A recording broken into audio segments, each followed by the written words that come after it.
Yo, what's up? Just Prince TV here. Check this out, yo. We talking about beef, right? We talking about something that's very common in hip hop.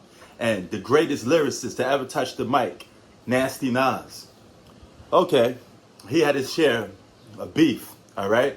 And one of his most notorious beefs is by far Tupac Shakur, um, several other artists. But we're gonna go do a circle of beef that Nas had with a lot of people. So let's start off with Tupac. All right, this beef with Tupac basically came at the height when Nas was hot.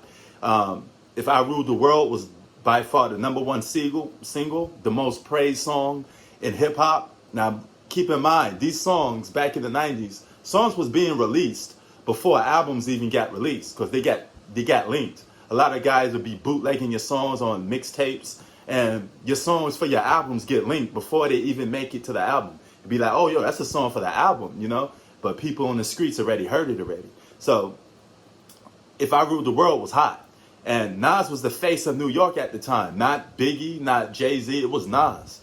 Okay, Nas was the hottest thing going around in New York, where Biggie was, he was hot from 1994 and 1996. Big didn't had an album in 2 years. Okay, I mean, he was just keeping his name relevant by being on people's singles. But Nas was the dude in New York, and he met Tupac in the House of Blues. Okay, in LA, that's closed now, but back in the 90s, there was a place called House of Blues, and this was at the height of the whole beef with, Biggie. Tupac went up to Nas and was like, "Yo, I'm a fan of your music, this, that, and the third. This ain't got nothing to do with you, blah, blah, blah. We cool, And that was it, the House of Blues. But then Nas came back to New York and he made that song, Fake Doug, No Love, You See Me Gusto. I didn't know till I was drunk, though, Tupac took that as a diss, and that was a diss. That was a diss from Nas to Tupac. Because back then, a lot of guys wouldn't call your name. But if you a rap artist and you listening to the lyrics, you'd be like, oh, okay, he talking about me. Because that's the same, he describing the same situation that we had when we met. And according to Tupac, Tupac was like, yo, if you felt like I was a fake Doug, how come you didn't give me that energy when we met, Nas? How come you didn't tell me I was fake right there in front of my face? Here's the thing about it, man. Nas was in that club. If he felt you was fake, he just gonna brush you off. He wasn't beefing with you like that to say, hey. Everybody know Pac and Nas had some beef, you understand? And we ran into Nas in New York City right before Pac passed away.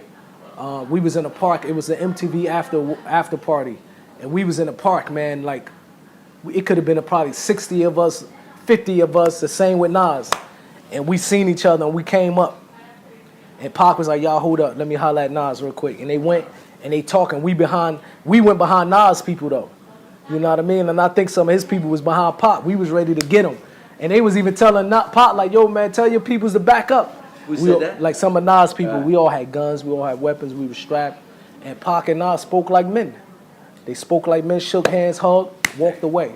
Wow. And when I think you a fake Doug, but Tupac was known as being a very feminine or sensitive guy. The Wayland brothers used to call Tupac the sensitive Doug, So Tupac was very sensitive towards a lot of stuff that artists were saying.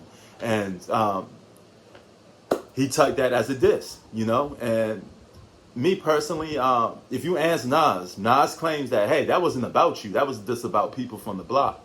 But we don't have 100% proof if Nas was talking about Tupac or not. So that's how that beef came about. They squashed their beef in New York with Nas had like a bunch of goons with him, and they were all scrapped. Tupac and Nas was just face to face. They talked it out. They hugged it out. And that was the end of it. They was going to make a song together. And unfortunately, Tupac was murdered, and it never came about. But they squashed their beef. But that was their whole beef. That was beef with Young Jeezy. That was on some hip hop is over or hip hop is dead type of shit. That was purely hip hop. But Young Jeezy his situation was like, who is Nas to tell me that hip hop is dead? Because that was when the South was coming up. This was when the South was getting hot, or they was making a name for themselves on the hip hop scene.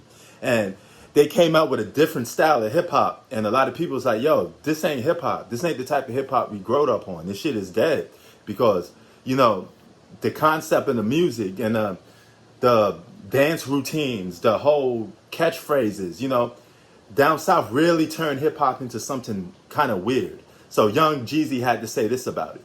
He not gonna respect his craft. He not gonna respect mine. No, that's Nas not ain't what no I street said. nigga. He ain't been in no street. Did I say that? Okay though? then. Did I say that? Okay then. No, So did I Nas say ain't that? did nothing he talking about. So what you Did saying? I say that? But has Nas did anything he talking about? No, I'm asking okay, you what Nas I'm bust his asking you guns. what I said. Nas been on the block. Did I say that? Nas has street credibility. Is any of Nas That's homies in what the feds? hip-hop is. Okay It's then. all about that Not low listening. No, that's all I'm saying. Not listening. Real quick.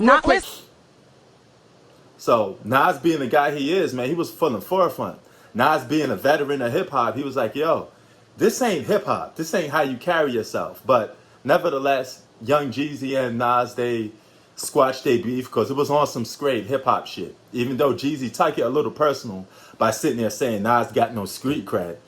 For him to even say that was just dumb and stupid because, dog, Nas from the bridge. Nas rode with more goons than you could possibly even imagine. Nobody from QB is Herbs or anything like that. We straight G's from the beginning. We made thug hip hop. You know what I'm saying? So who are you, Jeezy, to be telling Nas that he ain't no street cat? Anybody from QB is a street cat. Period. Nas's beef with 50 Cent was a little bit on a personal scale because Nas actually is responsible for 50 Cent's career. 50 Cent got discovered and put on really by Nas because he was rolling with Nas and the Bravehearts. They would take him on tour, this and that and the dirt. And it was a local thing because 50 Cent from Queens, Nas from Queens. We all from the same hood. I keep telling people that, you know. And well, no matter what hood you come from in Queens, we all connected because these are only, for the most part, when you're in a car, they're only minutes away. And you could walk to some of these hoods, you know. And 50 Cent and Nas was cool at that beginning, but 50 Cent accused Nas of being jealous of him. And, you know, this was at the height when 50 Cent was commercialized and Nas wasn't. Nas wasn't as commercialized as 50 at the time. 50 was the face of hip hop.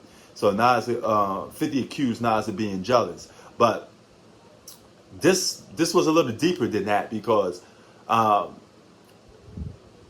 those G Unit guys was going out of their way to disrespect Nas, if you ask me. They were going in Queensbridge and say, yo, where Nas at? You know, and hanging out with Cormega and all these other dudes. And then they signed Mobb Deep. And, you know, it just got to a dissing point where 50 Cent was just throwing jabs at Nas. And Like use Nas. Nas just beat Jay-Z. They just went through the ether. That little back and forth thing. You know what I'm saying? And then Nas ended up doing the record. I wasn't mad that he did the record. I was mad that he didn't call me. You called me 3 times to ask me about Mega's girl. And then you didn't call me when you did the record though.